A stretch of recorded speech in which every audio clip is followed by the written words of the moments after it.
I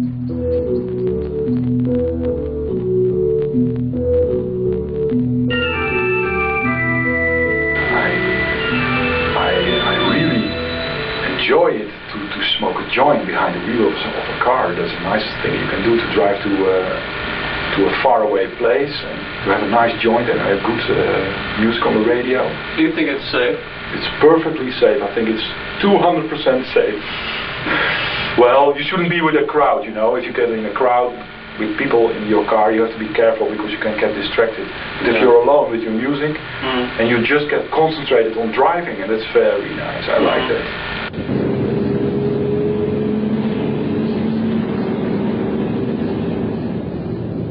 Under simulated test conditions, marijuana does not affect one's ability to drive, according to Dr. Alan C. Donaldson of the National Safety Research Institute in Ann Arbor, Michigan, which is funded by the United States government.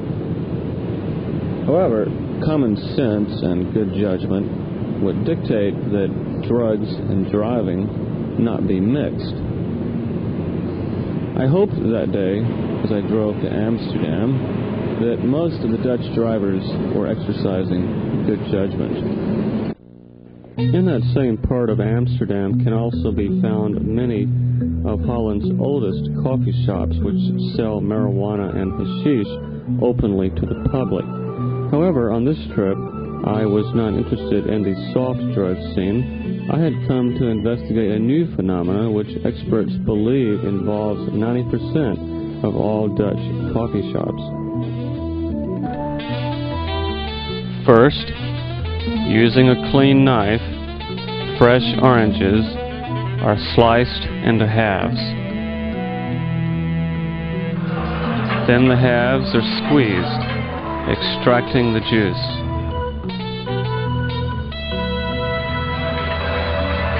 The oranges are usually imported from Florida or Brazil.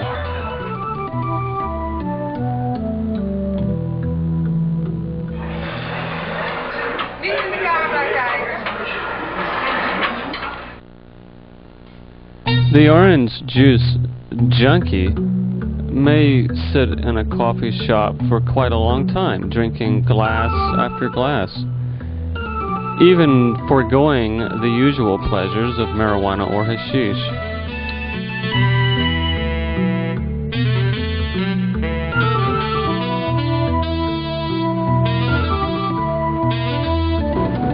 Actually, we're kidding about orange juice addiction, but they really do sell a great deal of fresh squeezed orange juice at these coffee shops here in Holland that sell marijuana and hashish. They also sell lots of sandwiches, coffee, tea, and tobacco. Speaking of coffee, tea, and tobacco, you might be very surprised to learn that these three ordinary things were once illegal in some part of the world.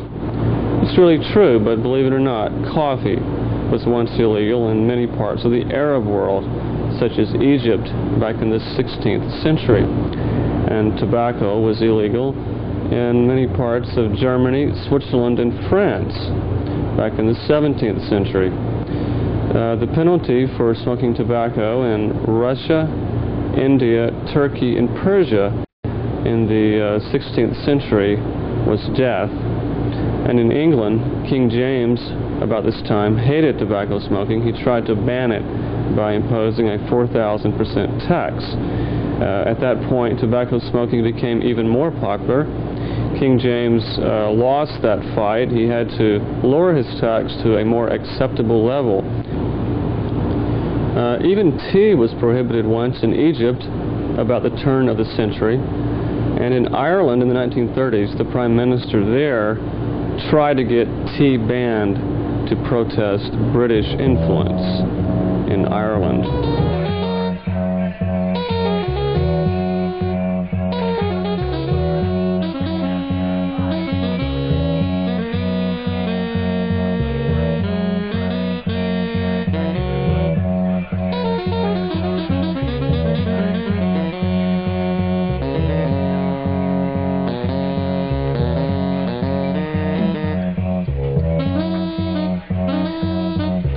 Here I interviewed one of the chess players, an individual who chose to give up his American citizenship in return for what he says is more freedom in Amsterdam.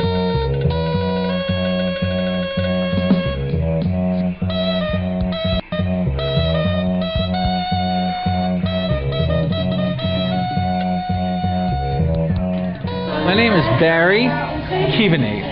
Very pleased. Actually, you don't have to use your own name. That's okay.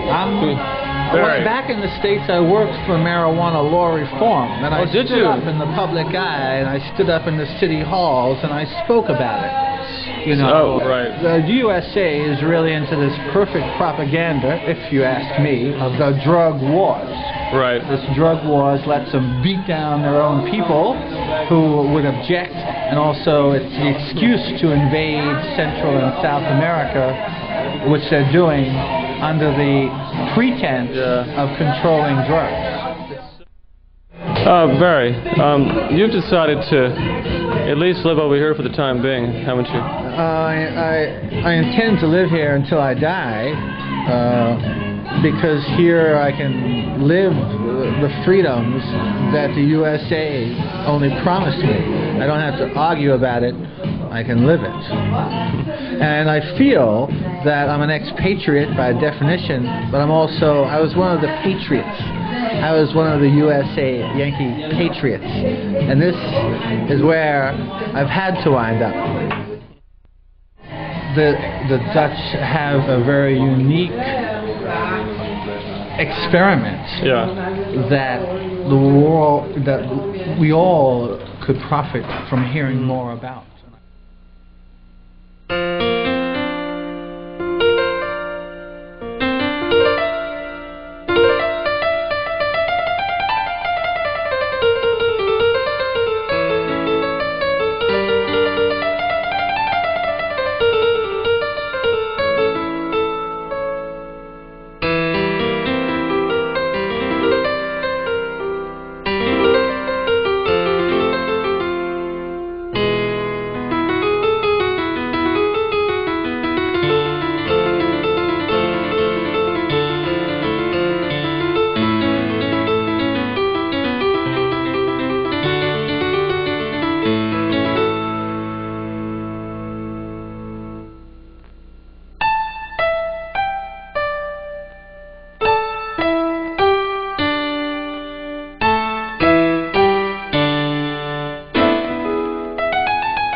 So what are you doing? Oh, you're making a flower arrangement? Yeah, what am I doing? What are these? These are blossoms, you know, from the trees outside, apple blossom, or I don't know what kind of blossom, but they don't grow unless you open up the end. Oh, I see. So the water can get in. Yeah. So you're one of these Dutch horticulturists. Pardon? You're like a Dutch horticulturist. Horticulture. I don't know what it is. That's plant science. No, of course not. It's kind of common knowledge. So how many years have you been smoking marijuana and hashish? Kari? 20 years. 20 years? Yes. But you don't smoke so much anymore though, do you? No. I started when I was 19 years just by using marijuana. That was not available that time as much, but hashish. Hashish, yes, only for the weekend or on Saturday evening, you know, having a joint. And then I started smoking more, like also halfway the week, you know, it's getting more a habit. And of course it increased smoking every day, because when we start growing ourselves, so you have always grass, and it's easier to smoke every day then. But since, I don't know when, well, when I smoke a lot, you know, it's going like this and then going down again, because it's not so much fun anymore. Smoking always and being always stoned or high. It's just getting too common. So you're tired of it? Well, no, not tired. I wouldn't like if it was not there. Because I enjoy it more than alcohol. So now it would be only for special occasions? Yeah. I get very sleepy from joint. But I get very speedy. Oh, so if you smoke marijuana, you have trouble sleeping? Yeah, well, trouble sleeping, You sleep better without smoking? Without, yeah. Really? You sleep better without smoking?